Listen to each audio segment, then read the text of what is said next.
Welcome to Young and Adulting, a podcast of the young adults community at Christ Fellowship Church. Our hope is to create a safe place for authentic conversation around the ins and outs of life as we all try to navigate following Jesus in the world we live in today. Thanks for joining us and welcome to the conversation. Well, welcome back to Young and Adulting. We are so excited to be with you today because every Thursday at 7:30 a.m. during the summer, we are dropping some fresh and relevant content for you around things that you want to talk about. And so you've sent in your thoughts specifically around what you wanted to talk about this summer. And that was, of course, relationships. We all want to get better at them. We all want to grow in this area. And so we've lined up some amazing leaders, communicators, followers of Jesus to bring us some wisdom around relationships. And I'm especially excited for today's conversation because we've brought back Pastor Don Bray and his amazing wife, Joy Bray. So glad to have you guys here together this time. Thanks, it's great to be here. Great. I'm so glad. Pastor Don, you actually joined us back in season 1 for one of my favorite episodes on Young and Adulting. It was called Simply Say Yes. And if you haven't got the chance to listen to it, go back because Pastor Don, you are a storyteller. And I believe, Joy, you probably are too. You have some just amazing stories of your obedience and faithfulness walking with the Lord together over so many years, serving as missionaries, serving as pastors in the local church, and also together, married in this beautiful thing we call life. And so I'm excited to spend a little bit of time there because we're talking about relationships all summer. But one thing specifically we wanted to press into and really just glean your wisdom from is on this topic of marriage. And I think so many young adults just have questions around marriage. And really, I think one of the biggest questions that a lot of us are asking these days is, why does marriage even matter?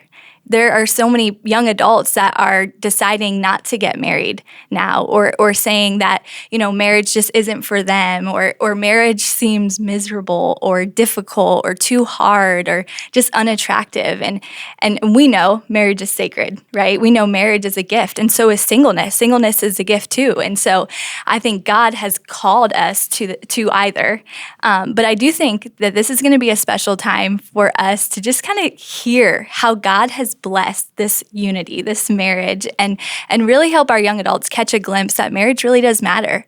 And it's really sacred and it's really beautiful. And you guys are kind of experts because you have been married for a minute, okay? And I would love for you to tell our young adults just how long you've been married and tell us the story of when you first met. Joy. Okay, so we have been married it will be 58 years next month. 58. Yes. That will be 21,142 days of marriage. Awesome. We made it. Wow. We're still saying yes. That's amazing. 21,000, what was it? 142 days. But who's counting? Yes, who's counting? We're celebrating, actually. Yeah. That's amazing. And I'd love to know just when you first met. Well, 58 years ago. I'll tell you the story No. of Longer. Yes, when we first met. I was home from college, and it was spring break, and I was out on a date with some guy from a local college where Don, also attended. And we stopped at the men's dorm to pick up something. And we were in the back seat. There was another couple in the front seat. And while we were waiting there, this guy walked up to the car, stuck his head in the window and said, "Hi, I'm Don Bray. I wanted to introduce myself." And I thought, why am I stuck in this place with this guy instead of him? Because he was such a cool dude. And I was like, oh, I love him. But anyway, that was when we first met. Wait, so you're telling me you were on a date with another guy? Yes. But you're totally in to Pastor Don? Yes. I was like, ditch this guy in a minute. But So the background to that is I'm from Chicago, and one of my buddies from the church in Chicago attended the same college Joy did. He came home from vacation one day and said, "I met this really great girl at Houghton." And he said, "But I can't get anywhere with her." And I said, "What's her name?" He said, "It's Joy Failing." this is Joy Failing right here. There she is. And that's why I wanted to meet her. Oh, so your friend was telling you about how much he liked this girl, but you came in hot and you just swooped her up. Is that it? Something like that. Well, and then our first date. Well, so a few weeks after this, my buddy came and said, I've got tickets to the Billy Graham Crusade in Chicago. The last day, it's in Soldiers Field. It's a really big deal. Over 100,000 people will be there. Wow. Get a girl and come, and we'll double date and go to it. Well, I knew it would be a long day because we live in Indiana. And there wasn't anybody in summer school that I was interested in. So I called Joy Failing up. I love it. And asked if, now all we've had is that 1 minute where I said hi. And I had told her what we were and asked her if she'd go with me, and she said yes. So Wow. I picked her up at 6 o'clock in the morning, and she comes out in this little black dress and high heels, and it was like, oh my It was a word. long time ago. It was a long time I ago. love it. It was June 17th, 1962. That was your first date. Yeah. That was our first date. We drove to Ohio, picked up his girlfriend, then drove to Chicago, and then reversed the process. So I picked her up at 6 in the morning and dropped her off at midnight. And this couple Wow. was engaged, and so they were really into each other. So Joy and I were stuck in the back seat for 18 hours having to make up conversation. Oh, When people ask us about our first date, I always say, yes, it lasted 18 hours. longest first date Longest ever. first date ever. And you can find out a whole lot. And we did. I'm sure. Yeah. It was great. It was life-changing for me. Yeah. And by the way, that was 21,933 days ago. Oh my goodness. So we just celebrated this past June 17th our 60 years of knowing each other from our first date. Wow. Yeah. That is amazing. I love that dates matter to you guys. And Oh, they do. They do. that's a big deal because is. those are like memorials, right? Your first. I love that you guys went from 1 minute of knowing each other to one 18-hour long date Yes. to one lifetime together. It's like really, really beautiful. Just because of the way I'm wired and what I thought God was saying to me is after my second date, I told one of the guys in the dorm where I was staying that I was going to marry her. But he didn't tell me. After your second date, you knew Yeah, it. and well, she was still dating this other guy. Oh, man. That is crazy. It was, but I'd been praying about the kind of person I wanted to spend my life with. Me too. And I'd never met anybody that met the kinds of the picture that I had in my mind, where there was physical chemistry, personality chemistry, but there was also spiritual chemistry, and she was so much smarter than me. That's why I asked her quickly to marry me because I didn't want her to really know. Oh, man. I love that. So I can remember talking to some of the young adults at CF years ago and telling the guys that the women mature much quicker than they do, so find the smartest, strongest, most intimidating girl here and ask her out. I love it. And that's what you did. And that's what I did.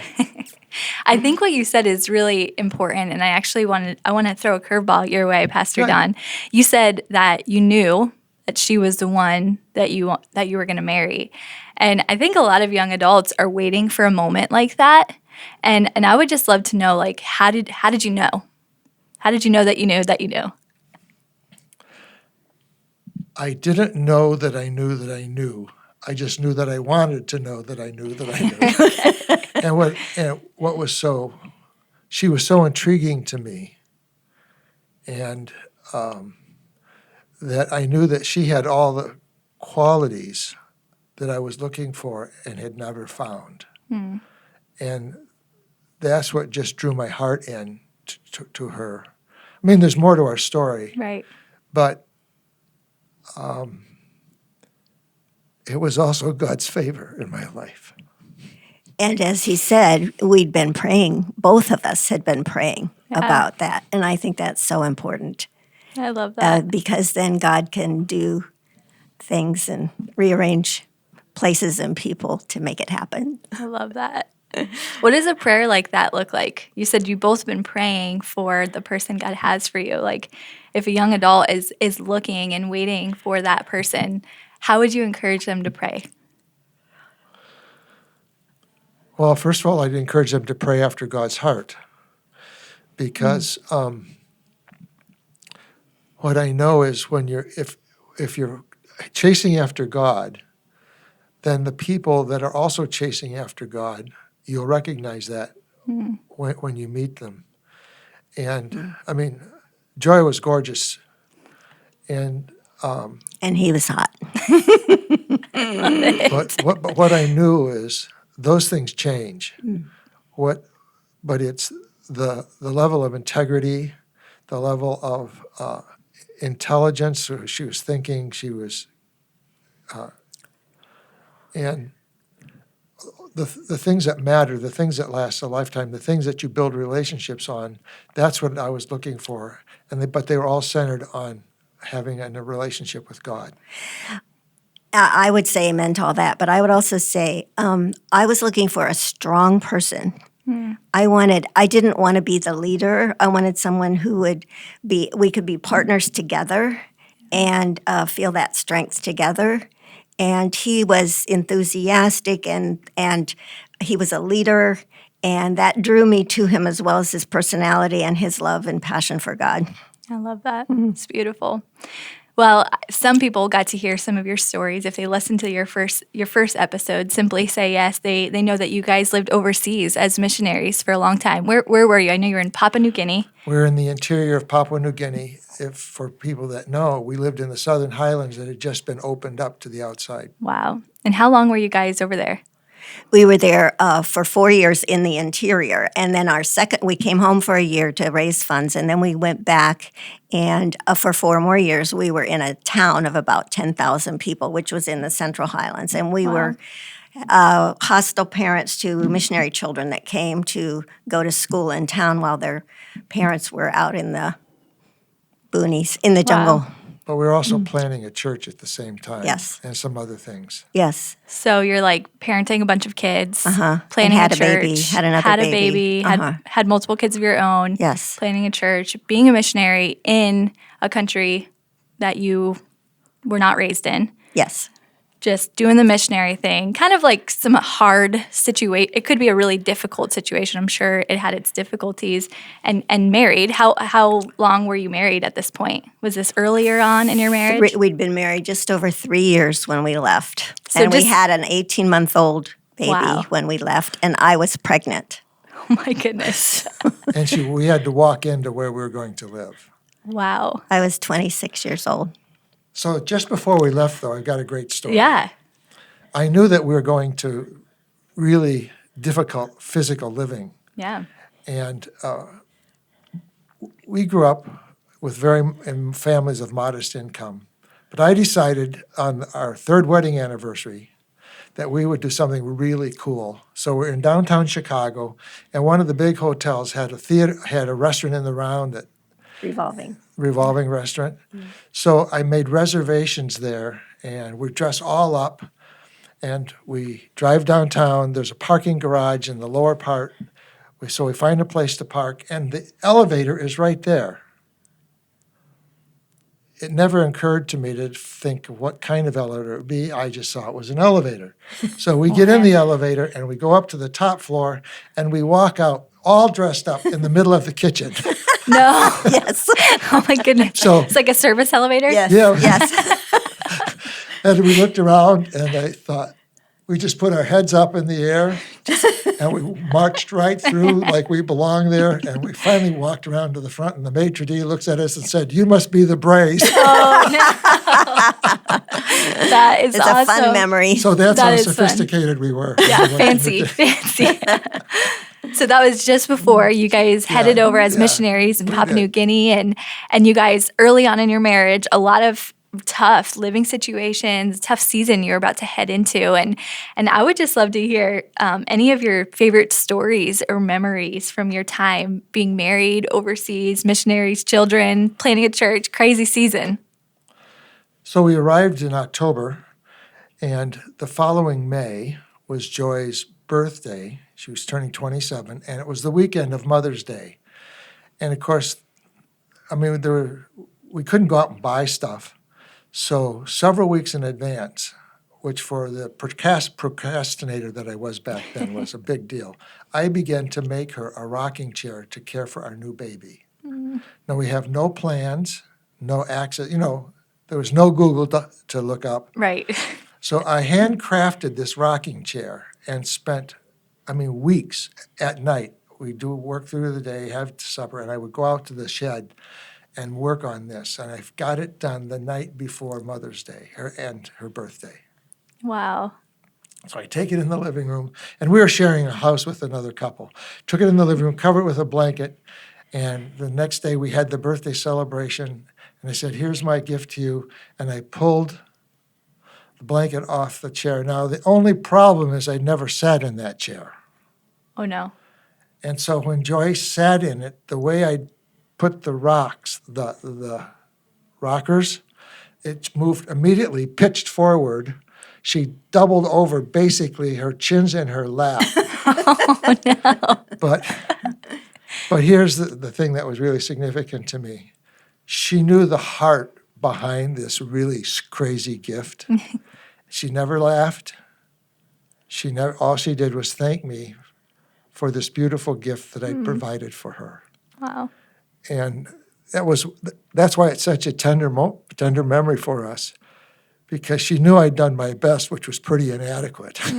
We laughed later, but not then. And so part of marriage is not only loving people's strengths, but accepting their weaknesses and treating them with trust and respect. And that was just one picture of how our relationship in the early stages, even though, had that trust and respect in it. It's beautiful. And just his act of doing that was such an act of love. Wow. I knew that he was out there working on some project, but I didn't know what. And so it was pretty incredible. We quickly moved that chair to a storage area. Oh, that's so sweet. Joy, I'd love to hear one of your favorite stories. So my story is right after we came back from Papua New Guinea. We were there for 8 years with 1 year in between for just a, what do you call it? Furlough. And one night, Don had just been gone on a trip to Chicago again, and he was speaking, and he brought me this beautiful wrapped gift. And we were very poor when we came back. I mean, we had nothing. We just, poor missionaries, and God provided and all that. But I was like, wow, what did you get me? And so I remember he waited until we were alone, and I opened this gift, and it was this gorgeous silk full-length nightgown it was light blue, I remember, and it was just the most gorgeous thing I'd ever seen. And I was like, honey, we can't afford this. What in the world did you do? How did you? And he looked at me and he said, sometimes my love for you has to have an extravagant expression. Wow. And that was the end of that. I was like, okay. A few years later, he told me he'd never had a surprise birthday party before, and he turned 40. So I planned this surprise party for him, and I didn't know if I could pull it off because I'd never been able to surprise him for anything. And I invited 50 people, because I thought about half would come that fit in our living room, and all 50 came. But anyway, I asked them to bring a pie and a poem, and they did. And so he was off shopping with his father, and when he got to our house, he said, what are all these cars doing around here? Somebody must be having a party. It never occurred to him that it might be for him. So he was truly surprised. And when I looked at that kitchen table full of pies, I thought, sometimes my love for you needs an extravagant expression. Wow. That's so beautiful. So anyway. I love that. I love that you guys, you said you're you were poor. You had Yeah, no money. no and money. I'm sure there's some None. young adults that can relate, feeling Yes. poor and have no money and are in a relationship or are early on in their marriage and feel like they want to have this extravagant illustration of their love for each other. And I love that you guys have found creative ways to go about it, whether it's a rocking chair built by your hand or a sacrificial gift. I think that's such a learning lesson for all of us because it doesn't always have to be this extravagant expression, because you also shared some stories that maybe weren't as extravagant, but were very much deep love for each other. So when we were living in the bush with two little kids, there was, date night was not a thing. But we would go into town and we'd buy a crate of locally made soda Love it. and bring it out. And on Sunday night, after the children were in bed, on our wood stove, we'd pop some popcorn and we'd take a bottle and split it in half. So we both got 6 ounces of soda, and we ate popcorn and soda, and that was our date for the week. Wow. I love that. But it was cool. Yeah. We lit a candle. Oh, I love that so much. Hey, this conversation has been so great, but I'm so glad because there is so much more you need to hear from Pastor Don and Joy Bray. So stick around for part 2 of this episode coming out next. It's going to be great. Thanks for joining us for this episode of Young and Adulting. Follow us on Instagram at cf.youngadults. And if there's a topic you'd like to talk about, we want to hear about it. Send us an email or leave a comment with your thoughts. We'll see you next time.